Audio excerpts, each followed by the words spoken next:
رمضان الکریم کی آمد ہے، تو ہم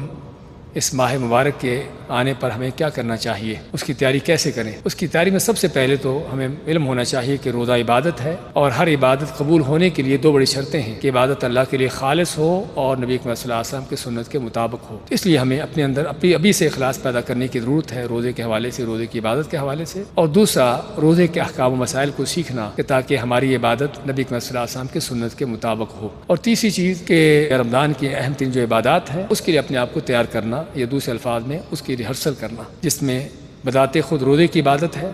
اور نبی اکرم صلی اللہ علیہ وسلم شعبان کے کثرت سے روزے رکھتے تھے اور ترغیب دیتے تھے اس کی رکھنے کی،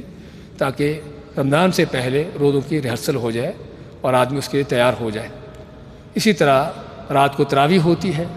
کہ جو آپ صلی اللہ علیہ وسلم کی تہجد کی نماز تھی اور سال بھر کی نماز تھی، صرف رمضان میں نہیں تھی،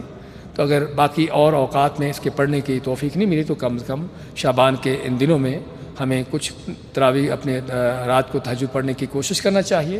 تاکہ اس کی بھی ہماری ریہرسل ہو جائے۔ تیسری بڑی عبادت یا جس کا تعلق رمضان کے ساتھ خاص طور پر قرآن کریم ہے، قرآن کریم کی تلاوت ہے، تو سلف صالحین شعبان کے مہینے میں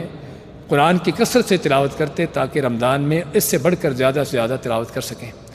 ظاہری بات ہے جس کی انسان کو ریہرسل ہوتی ہے اس کو زیادہ کر سکتا ہے، اچھے طریقے سے کر سکتا ہے، تو قرآن کریم بھی شعبان کے اس مہینے میں کثرت سے پڑھنے کی کوشش کی جائے تاکہ رمضان میں ہم اور بھی قرآن پر زیادہ ٹائم اور توجہ دے سکیں۔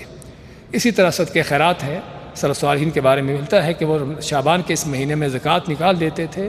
تاکہ رمضان میں پھر وہ نفلی صدقہ خیرات پر توجہ دیں۔ تو علی کل حال رمضان کی وہ عبادات جس پر ہمیں ان کے جو ہمیں رمضان میں کرنا ہے، ان کی اس شعبان کے مہینے میں ہمیں ابھی سے اس کے لیے اس پر توجہ دینے کی ضرورت ہے، اس کی ریہرسل کرنے کی ضرورت ہے،